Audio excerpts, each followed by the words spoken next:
하나님의 말씀 창세기 39장 1절에서 3절입니다.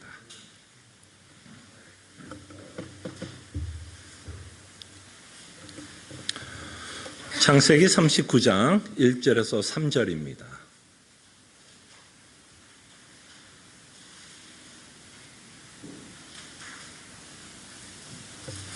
하나님의 말씀이 이러합니다.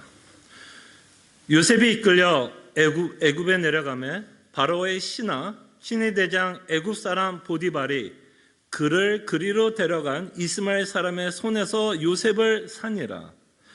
여호와께서 요셉과 함께 하심으로 그가 형통한 자가 되어 그의 주인 애굽 사람의 집에 있으니 그의 주인이 여호와께서 그와 함께 하심을 보며 또 여호와께서 그의 범사에 형통하게 하심을 보았더라. 아멘.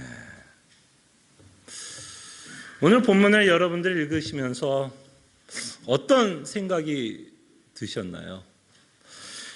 혹시 이 본문이 여러분들 좀 혼란스럽게 하나요? 아니면 이 본문이 여러분들을 좀 도전을 주고 있나요? 어떤 의미에서 이 본문이 우리에게 좀 혼란을 줄 수 있을 거라고 생각이 들고요. 때로는 이 본문이 우리를 좀 거부감 생기게 만들 수 있다라 생각을 합니다.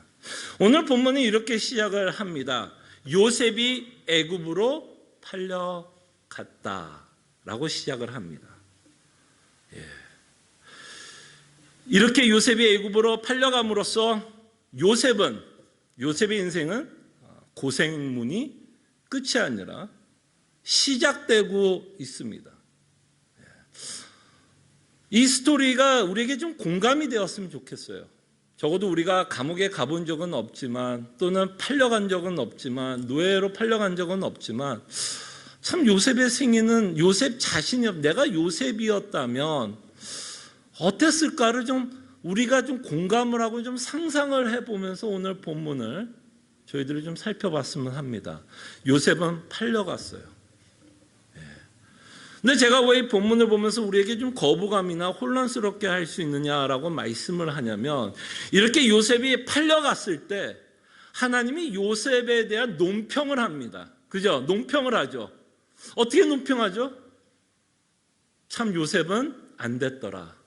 참 요셉은 고생하는구나. 참 안 됐다. 뭐라고 논평해요? 요셉은 형통하였더라. 자, 잠깐만 멈춥시다. 말이 돼야 안 돼요? 요셉은 형통했다고 말합니다. 언제 형통했대요? 요셉이 애굽으로 팔려가면서 형통했다라고 말씀합니다. 그리고 오늘 제가 본문을 읽지 않았지만 39장에 또 중요한 사건이 하나 기록되어 있죠. 우리가 굉장히 요셉하면 애굽에 팔려간 사건뿐만 아니라 우리는 보디발의 사건도 기억합니다. 보디발은 젊은 청년인 요셉을 유혹했고 요셉은 그 유혹을 물리쳤습니다. 그러고서 그에게 나타난 결과는 뭐였죠? 우리는 하나님 말씀에 순종하고 살아가면 꽃길만 걸을 거라고 생각을 하지만 요셉은 하나님의 말씀에 순종함으로써 그는 애굽에 팔려가는 것뿐만 아니라 우리가 잘 아는 것처럼 요셉은 감옥에 갇히게 됩니다.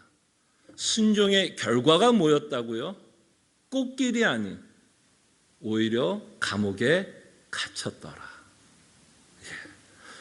이렇게 감옥에 갇힌 요셉에게 다시 한번 하나님의 논평이 뭐였는지 아십니까?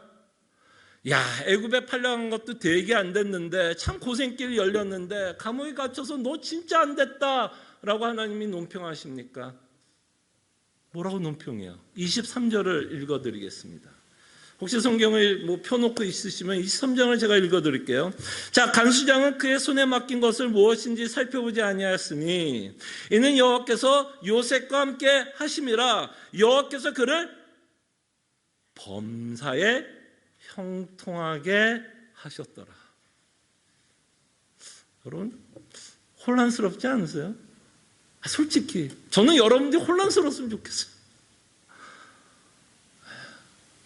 좀 거부감 생기지 않으세요? 지금 요셉이 뭐 하고 있는 처지예요? 애굽에 팔렸고요. 하나님의 말씀에 순종하다가 감옥에 갇혔습니다. 그리고 그 인생은 더 큰 고생의 길이 이제 앞으로 몇십 년을 고생길 가게 됩니다. 총리가 되었다라는 것만 포커스 두지 마세요. 총리가 되기 위해 요셉은 참으로 고생길, 고난의 길을 걷게 됩니다. 근데 이 본문이 저를 참 힘들게 하고 거부감을 일으키게 하는 건 이런 요셉에 대해서 하나님은 형통했다라는 겁니다. 아멘. 진짜 아멘 했어요, 여러분? 자, 여러분들이 이거에 아멘 했으면 이미 전 설교는 끝났어요, 사실. 사실은 끝난 겁니다. 이것에 대해서 여러분들이 아멘 할 수 있다면. 근데 혹시 이 말씀에 대한 거부감과 혼란이 생긴다면 우리가 좀 고민을 좀 한번 해보자는 겁니다. 자, 그럴 때 우리는 먼저 이 본문이 우리에게 좀 거부감이나 혼란스럽다면 이 형통이라고 하는 이 단어의 의미를 우리가 좀 생각을 할 필요가 있을 거라고 생각을 합니다. 제가 그래서 한번 인터넷을 찾아봤어요. 형통이라는 단어가 인터넷 사전에서 어떤 식으로 정의되고 있는지를 제가 한번 살펴봤는데요. 제가 살펴봤던 인터넷 웹사이트에서는 형통이 이렇게 설명했습니다. 나의 뜻을 세워 그 뜻이 이루어지는 것, 이것을 형통이라고 표현했습니다. 나의 뜻을 세워 내 계획대로 되어 내 뜻대로 이루어지는 것을 형통이라고 정의했습니다. 좀 쉽게 말하면 형통이라는 단어는 이런 말이 아닐까요? 내 생각대로 내 인생이 이루어지는 것, 이걸 형통이라고 우리는 보통 일반적으로 여러분과 저는 이해하고 믿지 않습니까? 그죠? 그런데 요셉의 사건에서 제가 지금 계속해서 반복해서 말하는 것처럼 요셉이 형통하였다면 우리가 생각하는 사전적 정의는 아니라는 거예요.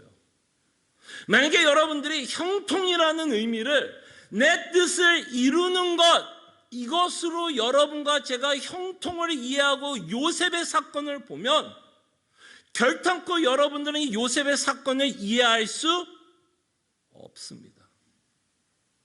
오히려 여러분들을 혼란스럽게 할 거고 여러분들 하여금 이 요셉의 스토리는 거부감을 주게 될 겁니다. 왜? 감옥에 갇혔던 요셉에 대한 하나님의 논평은 그는 형통했다. 그냥 형통도 아니고 범사에 형통했다라고 말씀을 하십니다. 자, 그럴 때 이 본문은 일단 우리가 갖고 있는 사전적 정의인 형통의 정의를 바꾸게 합니다. 무슨 말인지 알겠죠? 여러분과 제가 그토록 사전적으로 믿고 있고 우리가 그토록 일반적으로 생각하고 있는 이 형통의 의미를, 사전적 의미를 바꾸게 합니다. 내 중심으로 생각하는 것이 아니라 이 요셉이 형통했다라고 하는 이 말에는 내 중심으로 성경을 보는 게 아니라 하나님의 중심으로 생각하면서 하나님의 뜻이 이루어지는 것이 형통하다라고 우리는 믿습니다. 하나님의 뜻이, 하나님의 계획이 이루어지는 것이 형통이라고 우리는 믿습니다.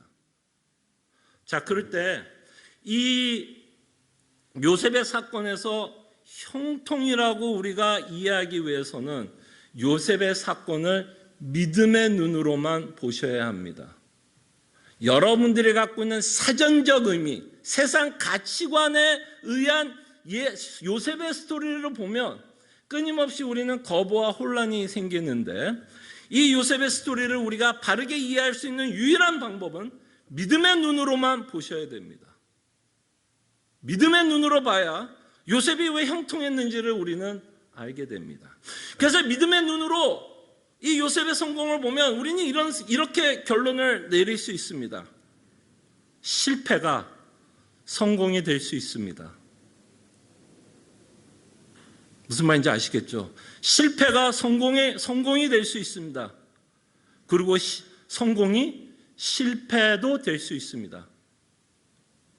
자, 이렇게 역설적일 수 있는 유일한 이유는 뭐냐면 믿음의 눈으로 보기 때문입니다.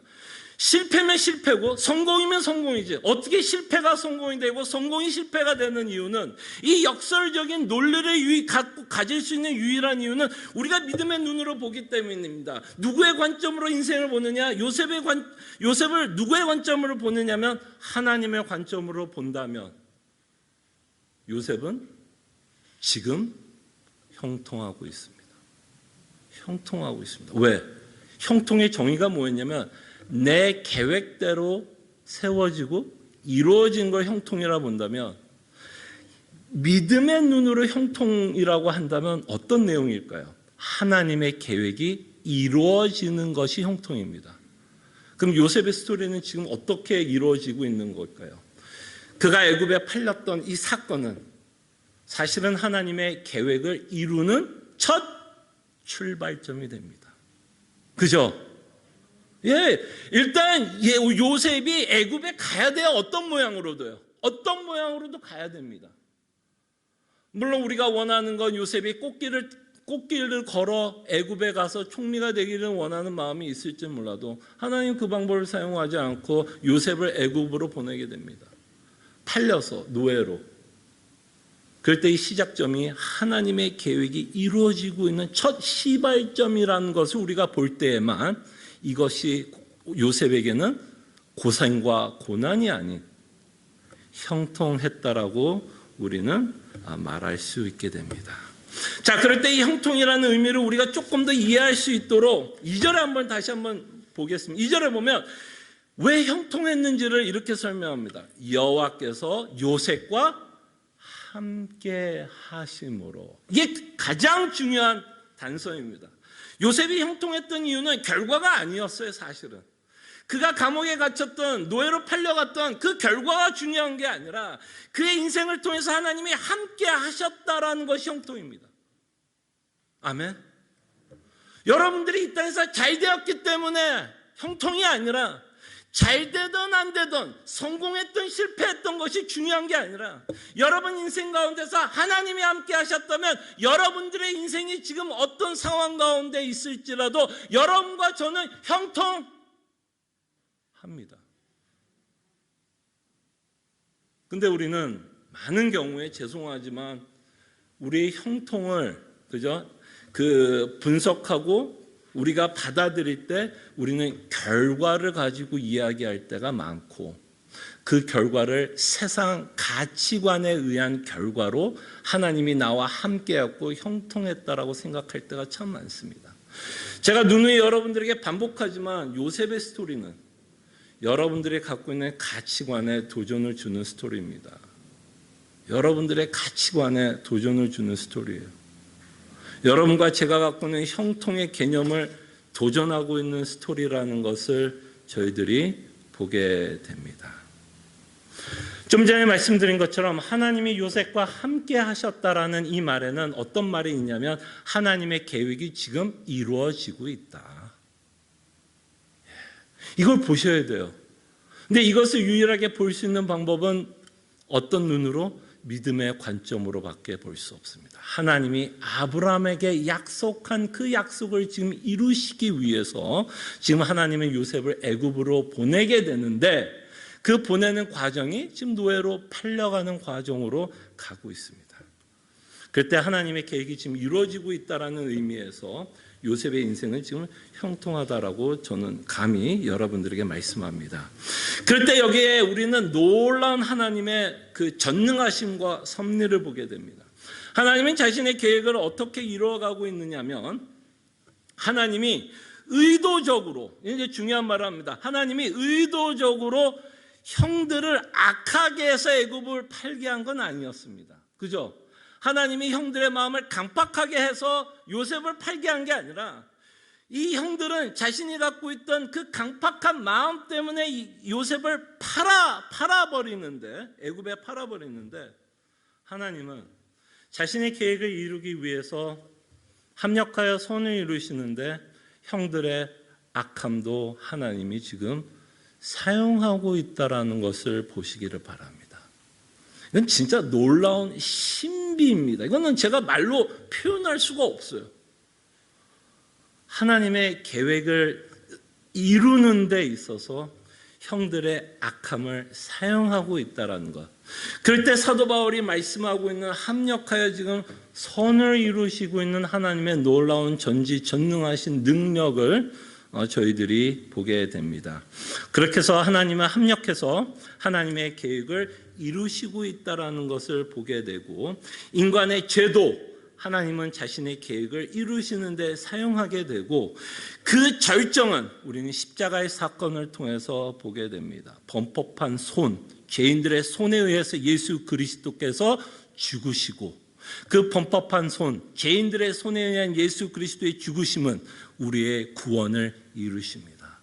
와, 이건 정말 대단한 하나님이라고 밖에는 저는 표현할 방법이 없습니다. 인간의 악도 하나님이 갖고 있는 계획에 방해가 되는 게 아니라 오히려 하나님이 인간이 갖고 있는 악함과 죄를 이용하셔서 자신의 계획을 이루시고 있는 참으로 놀라운 하나님인 것을 우리는 보게 됩니다. 자, 그럴 때 하나님께서 이 요셉의 사건을 통해서 시편 기자는 이렇게 기록합니다. 이 시편 기자의 말이 굉장히 중요한 것 같은데요. 자, 시편 105편 17절에서 19절에 보면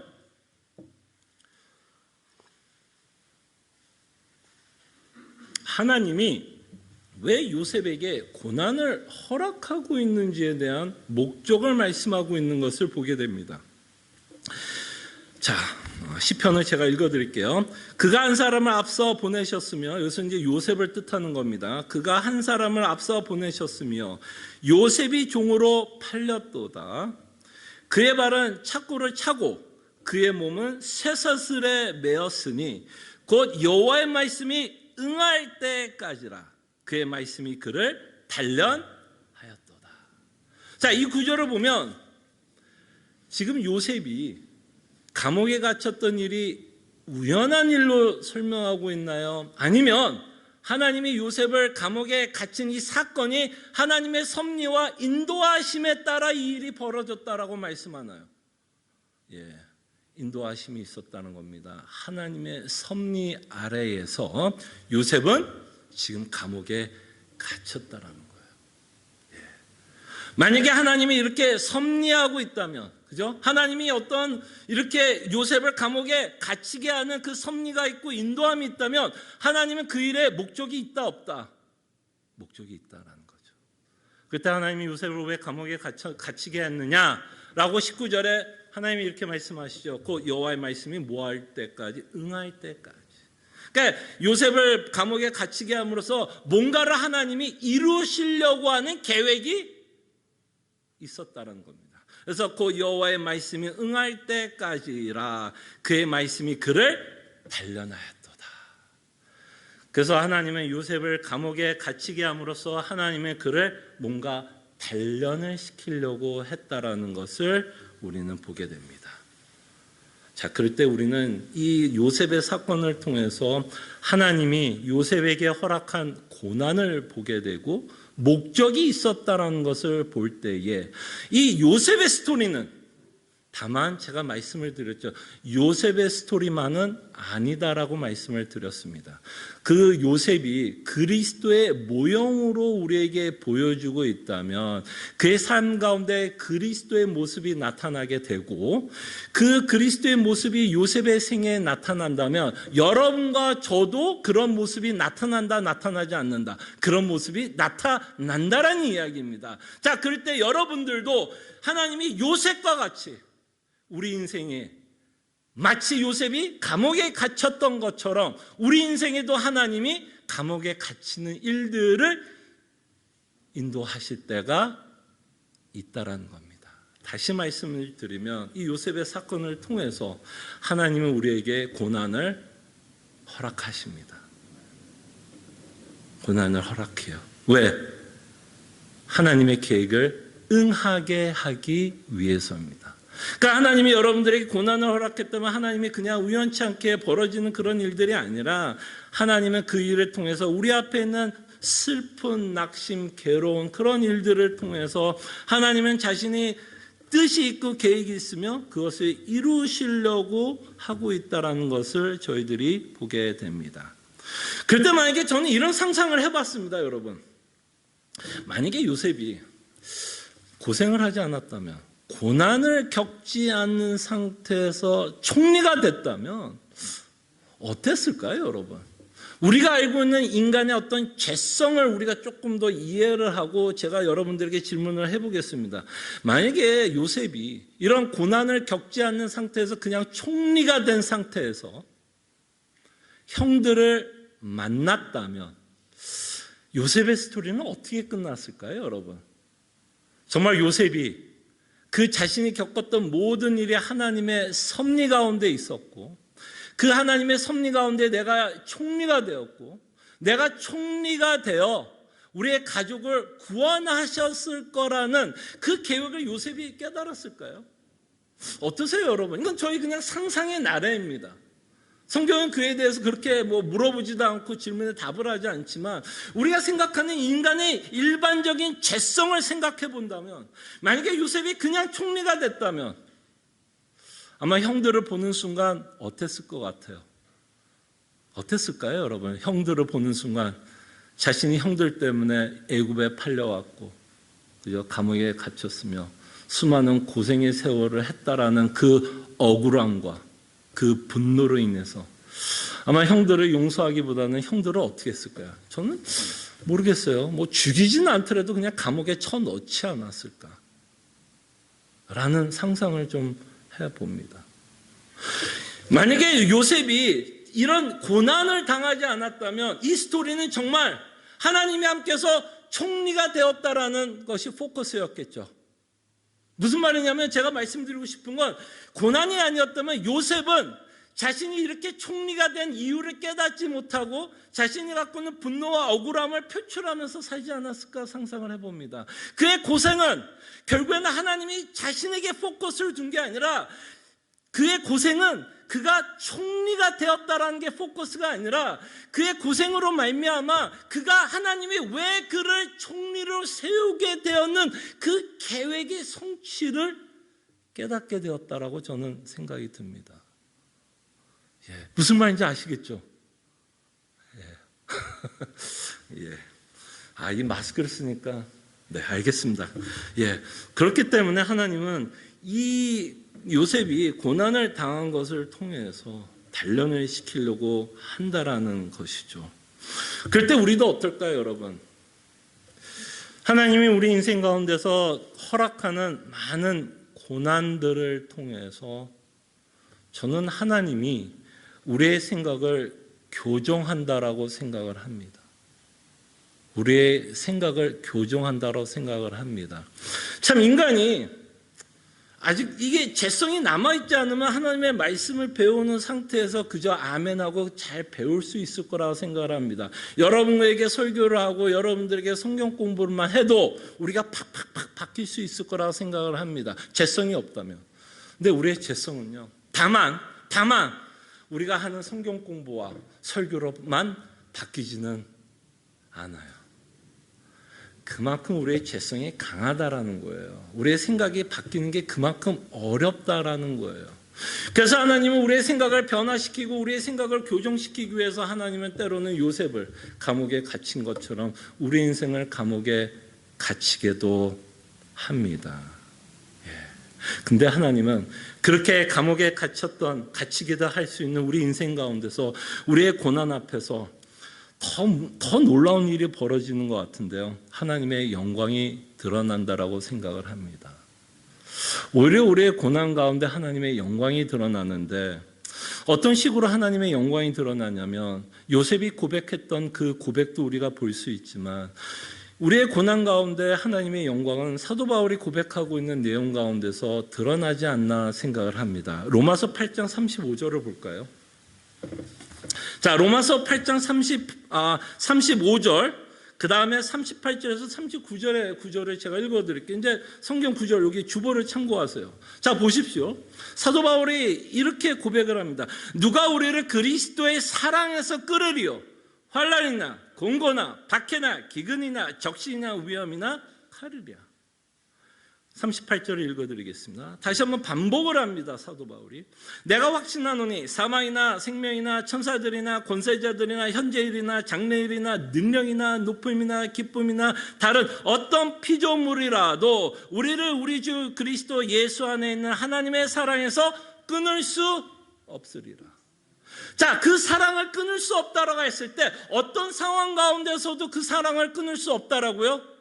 편안하게 내 뜻이 다 이루어진 상황 가운데서 우리는 하나님의 사랑을 끊을 수 없다라는 그 하나님의 사랑을 맛보는 고백일까요? 아니면 사도가 고백한 것처럼 누가 우리를 그리스도의 사랑에서 끊으려 환난이나 공고나 박해나 기근이나 적신이나 위험이나 칼이냐. 그러니까 사도가 말하고 싶은 건 이거죠.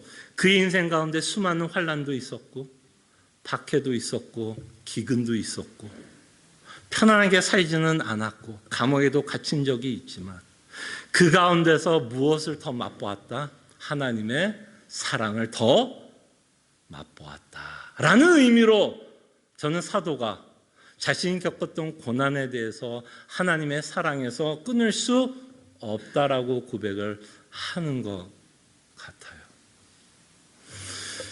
그때 우리가 믿고 있는 복음, 하나님이 나를 사랑하고 있다라고 하는 이 사랑을 하나님의 놀라운 섭리와 손길 가운데서 우리가 맛보는 순간은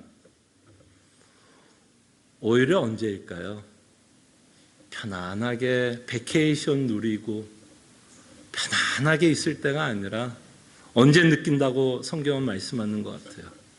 환난이나 공고나 박해나 기근이나 적신이나 위험이 있을 때 우리는 오히려 더 하나님의 사랑을 맛본다. 저는 그럴 때 이것이 하나님의 영광이 드러난다고 생각을 합니다. 왜냐하면 여러분 생각해 보십시오. 우리가 누군가를 칭송하고 누군가를 칭찬하고 영광을 돌릴 때 누군가가 나에게 내가 편안할 때 누군가에게 감사하는 것은 쉬울까요? 어려울까요? 내가 원하는 대로 다 됐을 때 어떤 신을 믿고 그 신에 대해서 감사한 건 사실은 덜 어렵지 않을 거라고 생각을 합니다. 그 신이 내가 원하는 대로 다 해준다면 당연히 그 신에게, 그 하나님에게 찬송과 영광을 돌리는 건 훨씬 쉬울 거라고 생각이 듭니다. 근데 진짜 힘든 경우는 어떨까요? 사도 바울이 처했던 상황, 또는 요셉이 처했던 상황, 아니면 여러분들이 지금 힘든 어떤 음침한 골짜기를 걷고 있을 때에 그 가운데서 하나님의 사랑에서 결탄코 누구도 끊을 수 없다라고 고백을 할 수 있다면 하나님의 영광이 어디에서 더 드러날까요? 편안하게 있을 때, 정말 세상 사람들이 말하는 형통한 상황에 있을 때 하나님께 감사와 영광을 돌릴 때 하나님의 영광이 더 드러날까요? 아니면 때로는 사람들이 보기에 실패한 자의 삶같이 보이는 그 삶 가운데서 범사에 감사하고 항상 기뻐하면서 주께서 베풀으신 그 은혜로 말미암아 그 복음 때문에 하나님께 감사와 찬송을 드린다면 하나님의 영광이 어디에서 더 드러날까요, 여러분? 저는 후자라고 생각을 합니다. 전자는 다 그럴 수 있어요. 근데 후자는 다 그럴 수 없다고 봅니다. 그것은 정말 내가 받은 구원이 얼마나 대단한지를 깨달을 때, 내가 받은 구원이 얼마나 대단하고 얼마나 감사한 것이 깨달을 때, 좀 전에 장로님이 기도한 것처럼 너무 아름다운 고백을 하는 거죠. 그리 아니하실지라도 하나님은 나를 사랑하고 나에게 베풀으신 그 구원 때문에 범사에 나는 형통한 자다 라고 우리는 뭐 하는 걸까요? 고백을 한다면 그것이야말로 여러분 복음의 능력 아닐까요? 그것이 복음의 능력 아닐까요? 라고 여러분들과 함께 나누기를 원합니다. 그러면서 저는 이 설교를 마무리하면서 갑자기 생각난 찬송가가 하나 있었어요. 제가 참 좋아하는 찬송가이고 여러분들도 굉장히 좋아하는 찬송가라고 생각을 합니다. 조금 있다가 이제 마지막으로 우리가 부를 찬송가예요. 네, 후렴구가 이렇게 시작하는 찬송가입니다. 여러분들 잘 아는 내 영혼 평안해, 내 영혼 평안해. 스토리 잘 아시죠? 혹시 뭐 약간 기억이 좀 안 되시는 분들 좀 배경을 좀 설명해 드리겠습니다. 스탠포드라는 사람이 찬송가를 지었어요. 스탠포드라는 사람은 굉장히 부유한 변호사였습니다. 근데 1871년 그가 시카고에 살고 있을 때에 시카고에 대형 화재가 일어났습니다. 혹시 여러분 미국의 역사를 조금 아시면, 시카고의 역사를 조금 알면 미국의 큰 불들이 여러 번 있었겠지만 그 중에 하나가, 가장 컸던 화재 중에 하나가 1871년도에 있었던 시카고 화재였어요. 그 화재로 말미암아 많은 건물들이 타 나가고 많은 재산들, 그런 것들이 다 나갔습니다. 그렇게 다 나갈 때 이 스탠포드도 아까 말한 것처럼 굉장히 부유한 집안이었기 때문에 많은 재산들을 좀 갖고 있었나 봐요. 근데 그 불에 다 타버렸습니다. 다 이렇게 자신이 갖고 왔던 재산들이 불에 타버렸어요. 그러면서 이제 시간이 흘러서 불이 진압이 되고 나서 가족들과 함께 위로 여행을 할 겸 영국으로 여행을 가려고 했습니다. 그 당시에 1870년도니까 여러분들 이때는 비행기가 없을 때입니다. 배를 타고 이제 대서양으로 건너가야 되는데, 영국으로 떠나는 날 이 스탠포드라는 사람은 일이 생겼어요. 어떤 업무가 생겼나 봐요. 그래서 가족들을 먼저 보내게 됩니다. 그리고 스탠포드라는 사람은 시카고에 남게 돼요. 그러면서도 여러분들이 굉장히 잘 아는 아주 비극적인 슬픈 이야기가 이제부터 진짜 시작합니다. 가족을 먼저 보냅니다. 가족을 먼저 보내는데 기록에 의하면 이 가족들이 탄 배가 어떤 배와 충돌을 하게 되면서 그 배가 바다에 가라앉게 됩니다. 근데 그 가운데서 이제 살아난 구조된 자들도 있었는데, 그 중에 하나가 누구였냐면 스탠포드의 부인이었어요. 부인은 가까스로 구조가 되었는데 그 스라의 자녀가 4명이 있었다라고 합니다. 근데 그 4명은 여러분들이 잘 아는 것처럼 그 배와 함께 바다에 가라앉아 죽었습니다. 누가 들어도 참 슬픈 이야기죠. 그러면서 이제 스탠포드가 부인을 만나기 위해서, 또 장례식을 치르기 위해서 스탠포드도 배를 타고 대서양을 건너가면서 그 침몰했던 지역을 스탠포드가 지나가면서 찬송을 불렀던 찬송가가 우리가 참 좋아하는 찬송가예요. 뭐라고 고백하죠? 스탠포드가 자신의 자녀 4명이 바다에 지금 가라앉아 죽었음에도 불구하고 그 아버지는 그리스도의 복음 때문에 뭐라고 고백해요? 내 영혼 평안해. 여러분들을 하여금 지금 아픈 시간을 겪고 있습니까? 누구에게도 말을 해도 누구도 여러분들의 마음을 이해하지 못하는 슬픔 가운데 있습니까? 여러분, 제 말이 잔인하게 안 들렸으면 좋겠어요. 바로 그 자리에서 하나님은 여러분들에게 복음이 얼마나 대단한지를 깨닫게 해주고 싶어요. 세상에 줄 수 없는 위로, 세상에 줄 수 없는 소망, 세상에 줄 수 없는 기쁨을 여러분들을 깨닫게 하기 위해서 하나님이 요셉을 감옥에 갇히게 한 것처럼 여러분 인생 가운데서도 하나님은 고생의 길을 걷게 합니다. 바로 이것이 요셉의 스토리가 갖고 있는 내용인 것 같아요. 믿음의 눈으로 우리 인생을 바라봤으면 좋겠어요. 하나님이 원하는 것이 있다면 여러 가지가 있겠지만, 정말 하나님이 원하는 것이 있다면 우리의 삶 가운데 무엇만이 우리에게 위로가 되기를 원할까요? 예수 그리스도의 십자가의 복음만이 우리에게 위로가 되기를 원하는데, 그 위로를 받는데 너무나 많은 장애물이 있어요. 내 자아도 너무 강하고요, 내 욕심도 너무 크고요, 내 뜻과 내 계획이 너무 커서 그 복음이 주는 위로를 받지 못하기에 하나님은 때로는 여러분들을 낭떠러지로 몰고 갑니다. 잔인해서가 아니라 진짜 좋은 거를 맛보게 하시려고 여러분들을 낭떠러지로 이끌어 가요. 그럼 여러분, 혹시 이 가운데 낭떠러지에 서 있으신 분 계십니까? 그래요. 힘들면 하나님께 불평할 수도 있고 하나님을 원망할 수도 있습니다. 충분히 이해됩니다. 근데 하나님 원망하는 걸로 끝내지 마시고, 내가 지금 이렇게 슬프다면 하나님이 복음을 깨닫게 하기 위한 하나님의 섭리가 이 자리에 있구나라고 믿어주시길 바라요. 정말 하나님은 여러분들을 만나주기를 원하고 여러분들이 어떤 상황과 환경 가운데서도 예수 그리스도의 복음을 깨닫게 하시는 것이 하나님의 계획이라는 것을 여러분들의 인생을 믿음의 눈으로 보시기를 바랍니다. 기도하죠.